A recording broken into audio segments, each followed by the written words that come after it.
No, I won't. I got to bring it up because we accidentally cut off. I know the San Francisco, the prime part of the end of Greg's call, but that's fine. Joining us right now, the voice of the Niners on again. Let me just say, a beautiful Friday. The one, the only Greg Papa. Good morning, Greg. What did you have me doing? A Tom Brady and a touchdown, San Fran. The Cisco is critical. You get in trouble. Exactly. What happened? What happened? It just said. I think it was just touchdown. I think it was just touchdown. For whatever why it was cut. All right. That's all right. And then we're waiting for the San Francisco, but I get edited more than anybody out there because the call's so damn long. But the hell with everybody. That's fine. We're all good. That's okay. I even broke out a touchdown juice. Yeah. Last night on fullback force. Was that a wild game, boys? Okay. Before we get into it, I promise the audience I do this. Don't ask me why, because I won't remember. But for some reason earlier, Jason and I will often play guessing games with each other. And for some reason, we got on this riff about pre-1995 New Orleans Saints. And I just wanted to ask you, because I told the audience I would. Could you maybe give us 4 New Orleans Saints that played pre-95? Are you kidding me? I know you can. Archie Manning, the great Danny Abramowitz, who was one of my favorite players of all time. Danny Abramowitz actually was a Niner of course at one point, I think before, and he was an outside wide receiver. Where else should we go? The Dome Patrol? Was that pre-1995? Yes, it was. All their linebackers that they had? Come on. Hi, were you kidding me? Jason gave us Aaron Brooks. Right. That was at 95. Yeah, remember Aaron Brooks? Yeah. Who played more like Foster Brooks. I remember going in that dome with Andre Rison. Who was the 49er the Raider linebacker? Lance Johnstone, I think, broke Lance Johnson. Brooks' jaw. Didn't he break Aaron Brooks' jaw? And I had to do that game with a raging hangover. I was hanging out with Sebastian Janikowski, I think. And first play of the game, Andre Rison's burning down the house. I'm like, oh! And then Aaron, how about Bobby Hebert? Yeah. Bobby Hebert. Right? Bobby Ebert, who was an Oakland Invader. Are you kidding me? What are we? I don't know why we're off on this tangent. I don't know. Last night. Who else do you want? No, we knew you'd pass. We knew you would. Greg, last week. Danny Abramowitz. Who was Danny Abramowitz? I love this Danny Abramowitz. I can't spell Abramowitz. No. But I can't spell Juszczyk either. So I just write juice. Last week, boys. I'm working on exactly 3 minutes of sleep. I'm with you. We're all good. I'm with you. Good. Well, last week you kind of called it, Greg. It didn't quite happen the exact order, but when you were on last week, you said, hey, look, next time I'm on, the Niners could be in first place. We didn't anticipate a Cardinals loss, but there was one, and probably didn't anticipate even the Seahawks losing to the Giants, but that happened, and then it all set up last night, and so here they are, but it was a good game for a large part of it, but it was kind of going down that same road, but I think the fact that it didn't go down the exact same road was important for them. How did they do a better job of making sure they didn't have a Cardinals and Rams kind of reenactment? Well, when the scoreboard read 23-17, was it not just staring you in the eye? Yes. 24-23. Wasn't that the score last week against Arizona? I was all set to say it, and then I didn't say it because the game flipped. And what flipped? Bernardo Green happened. Florida State's Bernardo Green. Sorry. It undercut Agent Zero, undercut that route to DK Metcalf, who I think Seattle should think about trading. Oh. What a great talent. But that guy is nothing but bad body language. He sulks and pouts if he doesn't get the ball. Jackson Smith and Jigba, to me, is their best wide receiver. I love Tyler Lockett, but Smith and Jigba is a young version of Tyler Lockett. And DK, can you imagine living with that guy every day? It's tough enough for 3 hours. You got to play a football game with him. And he's just all about him. He's a lot of ways. And T.O. was one of the most productive wide receivers to ever play, but he's got a lot of T.O. in him where he's a hard teammate. But anyway, Bernardo Green had to cut that route. And I thought going into the game it was going to be critical for Charvarius Ward to play. I talked about it on my radio show that he just needed to play. Going into that stadium and the whole Metcalf thing with Charvarius, Mooney followed him on Thanksgiving night last year. Brock's first road start back in December.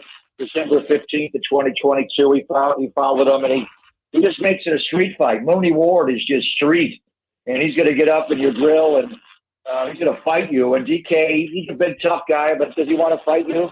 Really? So I thought with Ward going down, it was going to be a concern. I watched Charvarius warm up before the game, every single step. He's a good guy. He really tried hard. He tried hard to play. They had everybody out there, the medical staff, and Daniel Bullock, John Lynch was watching, and he was slipping and sliding too much. He couldn't get his feet on that field turf. So you slip one time against DK or Smith and Jigba or Lockett, it's a house call. You can't have it. So Renardo Green played his ass off last night. I thought they targeted him over and over again. They did, obviously, timely ones, but they didn't attack him. They respected him. And he made big plays, not just the undercut and the pick six or the interception that's set up Juice for the touchdown, or it was George's second touchdown, but the one where he pushed DK Metcalf out of bounds. That used to be a force out in the NFL. That would have been a touchdown when Danny Abramowitz was playing, but now it's legal. He just pushed him out. He also did it to Smith and Jigba later in the game. He just played really well. He tackled well. Obviously, Malik Mustafa. I mean, are we thinking a little, Dave? And I know, Jason, you're way too young. Dave, Dwight Hicks and the Hot Licks with this young secondary where they had Dwight Hicks and they drafted. They got in one draft. They got Ronnie Lott, Carlton Williamson, and Eric Wright. And what did that do? They went from a bottom feeder in the NFL to the Super Bowl champions in 1 year, starting 3 rookies in the secondary. Who does that? Well, the Niners are not starting 3, but they're starting 2. And hopefully Malik's okay. And Renardo, we'll see about Charvarius Ward. But then Isaac Arendo breaks a big run. Dominic Pooney is just a mauler. I think we're going to get Ricky Pearsall back next week to start practicing. I mean, how good is this 2024 49ers rookie draft class? But what flipped the game last night? Renardo Green happened. Yeah. That's what flipped it. So Dwight Hicks and the legs to Fred Warner in the corners. what do we call him here? We got to come up with a nickname. Right. We got a 4-hour radio show. I got at 10 a.m. We're going to come up with a nickname. What's the nickname? How about Yadam damn near killed him? Wow. Greg Popovich You joining don't us. like Ike? You don't like Ike? Is that what you're saying? Oh, love it. No, love him. Love him. I played great last night. He did. No, he did. And it was good to see Florida State's Renardo Green get in there and get that first pick. And I got to ask you Are you a Seminole fan, Dave? You like dropping Florida State. We've never, wow. Dave's all these diehard. years, Greg, I had Really? My mom and dad both went to FSU. My dad asked my mom to marry him at the fountain on campus. They went with, my dad was in school with Fred Bolitnikoff. They had English together. Wow. I never had a choice. I was a Florida State fan. Literally, I mean, the picture of me when I was born was they had a little onesie with the logo on it, the old lady Seminole. So I never had a choice, Greg. I was all right. One Friday when we have more time, I'll tell the story about watching a Florida State UCLA bowl game at the Giant Stadium, whatever it was called. The Emerald Bowl. The Emerald Bowl. That's I right. had Emerald Peanuts enough for a year. Remember that. I stood right on the sideline with Bobby Bowden and watched the whole game. And I'm like, Coach, shouldn't you be coaching? They want to know if you want to challenge. He wasn't even paying attention to the game. He was older then. He was older. A little bit. Had the straw hat, the big security guy next to him. Yeah. Sure. So I don't know. From what I gathered, at least on social media from 49er media, there wasn't much of a view. And I'm going to keep my blood pressure down. I already freaked out about it earlier. Thank God the 49ers won, because if we're sitting here today, like you said, talking about 24-23, I'm sitting here going, how the hell is it that the network, if you want to call it, that's broadcasting the game, that happens to be headquartered in Seattle, that they've got a better angle than the booth does? And as I said earlier, Greg, there's 50 TVs in the booth. Maybe flip on Amazon Prime. I don't know. It was a tough call. I don't blame the referees one bit. It was a fingertip. But the fact that they didn't show it on the Jumbotron, I get that. But the fact that the ref makes the call that they didn't overturn, the ruling on the field stands, not only was it a clearly bad missed call, but also cost the 49ers what could have been an incredibly important timeout. I just don't think you can have that in the NFL. Well, the Niners got their 5th ring, so it's not one for the thumb, but I don't know what we call last night's muff. So our broadcast booth, and I love that stadium in Seattle for so many reasons, but our broadcast booth is right in between Amazon Prime's booth. So I'm watching Al Michaels, and literally at halftime, they bring them out fine dining plates and a tablecloth, and they bring them like a filet mignon. Wow! Right at halftime, Al's having a nice steak. I'm eating out a hot dog. But anyway, so when that play happened, their booth, Kirk Herbstreit was closest to us on the glass. It's all open. There's no curtains or blinds. We can see them. And their cameraman puts up a sign for our booth, and it says 100% it hit his thumb. And I didn't realize at that point that it hit D. Williams, their punt returner's thumb. I thought it may have been his face mask, or I thought when I called it live, the ball changed when it bounced. But the field turf and the rubber remnants is funky. But anyway, they were putting up a sign that said it hit his thumb 100%. And then Kirk Herbstreit is waving his arms at me at 100%. She's going out and out. So I'm like, okay. And then to the other side. So that's to my left. To our right are the 49er coaches and Brian Hampton, who was up there. And he's the one telling Kyle whether or not to challenge. So I don't even want to make eye contact in that booth because they're just seething pits that it didn't get overturned. But it clearly was a mistake for them to say, and they changed, the command center in New York. It used to always be Walt Anderson. Now Walt's like talking to the media. So he got on, the horn and talked to and explained it. But you got Mark Butterworth there. You got Perry Fuel there. You got George Stewart there. I don't know how they missed it. And then they told them later that they did not get the angle. Are you kidding me? Please. It's the only game. The Thursday night game is a standalone game. So I can see where it's 10 o'clock in the morning our time on Sunday when 10 games kick off simultaneously and you're looking at 9 different things and maybe you got a few replay reviews simultaneously and you're diverted. Would they fall asleep last night on the East Coast? What are they doing? They got distracted by a bumblebee? I don't know. And then Chris Conley clearly got blocked in the back. That's why they didn't call him for fair catch interference. There was a block in the back. So that should have been a clip.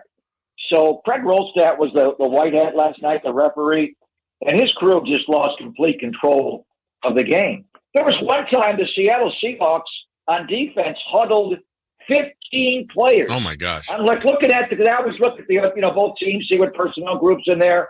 I'm like, what defense is Seattle playing? A 5-5-5? And have 15 guys in the huddle. You're not allowed to do that. You can't huddle more than 11. Even if you put a 12th man, like they love their banner and their 12th man there, if they put a 12th guy in the huddle, it's a flag. At any point, you can't do it. Rolstad's crew, what are they doing? They're not watching. So it was not a well-run game last night. I thought even though the Niners didn't get that ball, and what if they, given it to Jalen Graham and the Niners, get the ball back there, it would have been a huge swing in the game. But even though right around that time, Seattle started to get funky, when I was looking at that scoreboard, 23-17, I think it's going to go 24-23 here. Here we go again. They didn't execute as well. So I don't know if the time, the delay, something threw them off. But so what's the league saying? It's too late to apologize. I mean, it's over. What are they saying today? Have you ever seen them miss a replay review on a national game with all the cameras so blatantly as that? What do we call that? A thumb job? What's the? I got to get a nickname for the new young secondary. And then what do we call the thumb job at D. Williams? What happened there? I say it's worse than the tuck game, the tuck rule. I think officially it's been upgraded. It's replaced. I don't know if you remember that game, Greg. But say to you, Dave, fuck you. He said tuck. He did. He said tuck. He did. Greg, brother, motherfucker. Greg, got to ask you about a couple things that happened last night. Injuries have hit this team. We see Mason get hurt again, and then Wright, who actually played well, gets hurt on the tackle at the end of the game. What's the status of those two guys? Well, we're just getting the report, and Matthew Wright hurt his left shoulder, but honestly, he made every kick, but his kickoffs are a major problem. So, I mean, they were just low line drives. None of them were touchbacks. They were all in the field of play. So we'll see what they do. But I think in this age of this dynamic kickoff, you can't have a guy that's just he's got to put it on the ground. I was told before the game he could maybe not touch it back like Jake Moody, but it would go 5 yards deep in the end zone. Hell no. It was on the 5-yard line. And LaVisca Chenault, their kickoff returner, had a running start to catch the ball. So I love Matthew Wright, but his kickoffs were not right. So they got to figure something out. And the other one, I think it's an AC joint is the report now. Yeah, it's a sprained AC joint. It just came over, actually. Sprained AC joint, not considered serious according to reports, but he will undergo further testing today, Greg. Well, I mean, that's you can tell. When he went down, he just all of his body weight landed on his left elbow. And it reminded me a lot of, although different. Remember when Jimmy Garoppolo in Nashville, Tennessee in late December got thrown down and landed. He tried to brace his fall with his thumb, and he wound up injuring his thumb. And then later, he wound up injuring the shoulder in Dallas when Randy Gregory, who would become a minor later, threw him down. And it's a lot of times when you try to brace your fall and you shock your body, whether it's the thumb initially, but then trying to protect the thumb, all the pain shoots up into the shoulder. And that's what delayed Jimmy's surgery that year, and he wound up never getting traded, and they wound up bringing him back. So it looked bad to me. I didn't know if he dislocated it and could pop it back in, but a sprained AC joint's not good. Yeah. He tried to come back in. He was just in so much pain. So I don't know if he even tried to numb that out with a painkiller. But they're getting light, guys. I mean, it's not just McCaffrey, but Elijah Mitchell, tore his hamstring completely off the bone. He would have been in a major role now, and he's obviously done. And then Jordan Mason's now your number 3. So last night they got it done with your 4th and 5th running backs. And Isaac Correndo had that big run. How about the presence of mind? And I'm not sure technically he did the right thing with the clock, but my call was go down, don't score. And I think he was going to get caught from behind anyway, but he went into a slide like Brian Westbrook of the Eagles did years ago and didn't score, and fantasy people went crazy. What are you doing? Well, you don't want to score. You want to run the clock out. But they still had 2 timeouts left, so it got a little wonky at the end. You couldn't go straight victory play. But I love his smarts to even be thinking that way. And the sideline was yelling at him, go down. And then he slid, like he's playing baseball over T-Mobile. And then they didn't score anyway with Kyle Juszczyk. But that guy's got special speed, obviously, Garendo at 221 pounds to run a 4.33. So, and then you got, the former Packer, Patrick Taylor as well. He's a bigger back. So I don't know. You want to go get the cheetah back? Matt Breida was on this team in August football. You've also got Keyshawn Vaughn, a young undrafted back out of Missouri. So we'll see if he can play, J.P. Mason. But in the interim, you got to bring in some running backs here. You can't count on that. And that's even though it's a sprain, that AC joint is really painful. So I'm not sure what the timeline. Kyle will talk today at 4:30, but I would venture to guess he may be out a game or 2.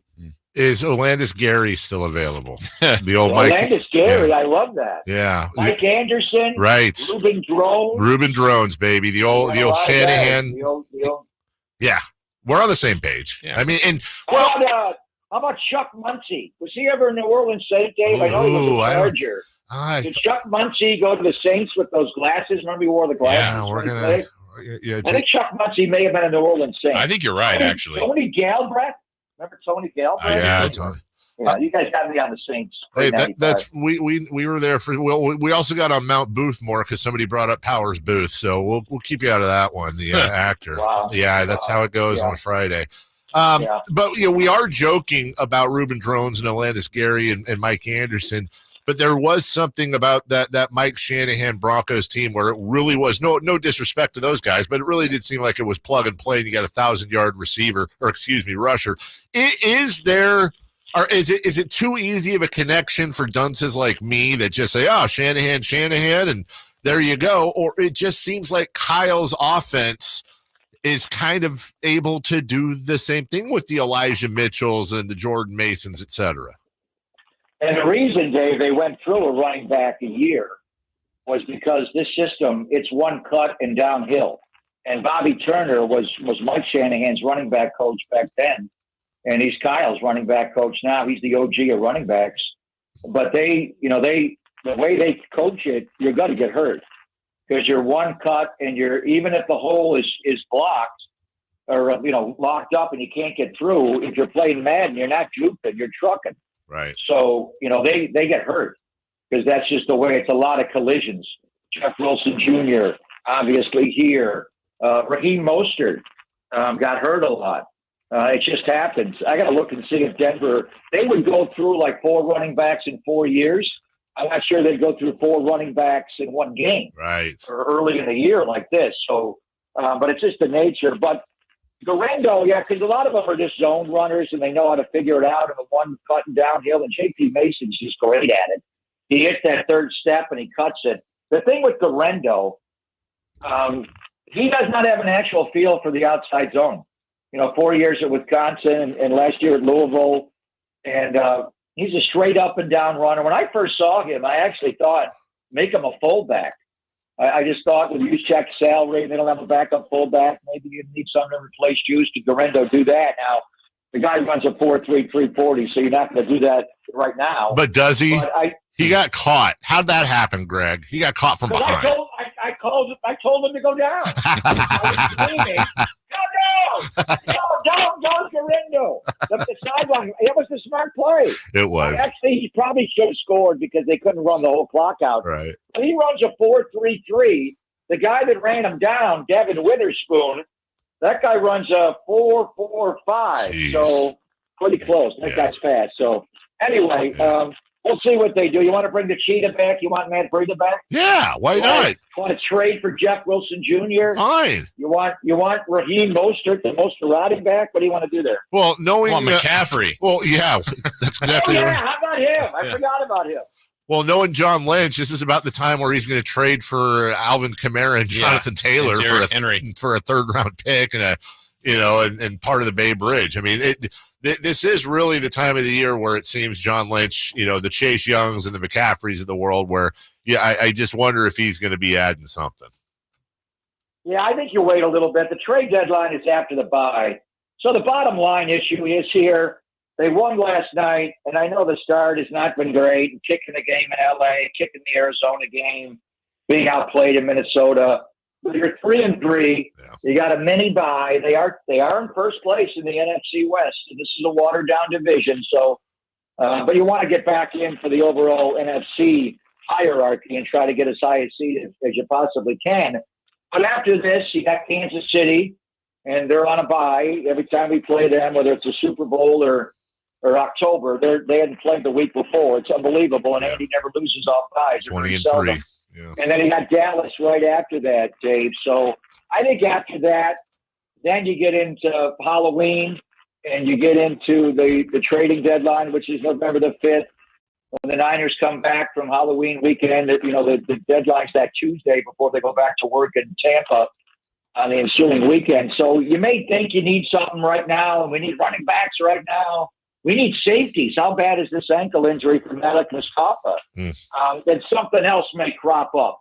And you may have, a lot of offensive linemen go down or D linemen go down. And they always like D linemen. So I'm sure John will be looking to add. They have room under the salary cap. But I think you have to assess really what your team needs. And in pro football, as we find out week to week, your needs and your energy and your overall mood changes each and every week in this league. That's Hey, Greg, by the way, sorry. 4.5 years, Chuck Muncie with the Saints, Hey! 4.5 years with the Chargers. I knew it. I knew it. There I you knew it. You know, they had that Tesla thing. Was he number 46 there? Did he wear 46? God. That I don't know. You know, they had that Tesla thing last night where they were unveiling the robo taxis and all that. One of these days, we're going to be watching one of those. They're going to reveal the Robo Papa. Just this encyclopedia of knowledge is just unprecedented. Well, it's a big win, Greg. We are out of time. I love talking to you no matter what, but I love it especially more after a big win for your first place. Yeah. San Francisco 49ers. You sure it's not San Fran? Yep, that sounds just like the call. Have a great. Maybe I should do. What if I did a touchdown call where it was touchdown Cisco? Oh, yeah. No. I feel like, that would have been like in your previous life, in your previous job, going off on a 9-minute soliloquy about the greatness of the Broncos. I don't know. Yeah, I'm going to do that. I don't know if San Fran's allowed or Cisco's involved. No. How about Frisco? No. You got it right. Frisco's in Texas. Yeah. I don't know. It is. It's the home of the Cowboys, so we're not going there. I know. Have a wonderful weekend off, friend. Don't do anything to your back because it seems like every bye week you do something to your back. Just take it easy. Wow. Why'd you go there? Because I can't. Because I love you and I don't like seeing you in pain. Although I love hearing you call games on a couple of feel goods. That's always I fun. hurt my back last year on the bye. Yes. Is he Skiing. chasing me or what's going on? No, and then the year before was skiing. Yeah. I don't. Yeah. We're just looking out for you. I'm not going to go skiing now. It's too early in the year. Way too early. Maybe go to Apple Hill. Hill. Maybe late October I could go. Go to Apple Hill. It's fine this time of year. Get a pie. Yeah. I'm going to go see the Blue Angels, not the Hells Angels. Blue Angels, maybe. But it's maybe too cloudy in the Bay Area for Blue Angels. We'll see. We'll figure it out. Have a wonderful weekend, though. You deserve it. We'll right, talk boys. to you next Friday. Take care. That was fun. Good talking to you, Dave. Thank you. Bye-bye. Jason, you're the best. Thank you. Bye.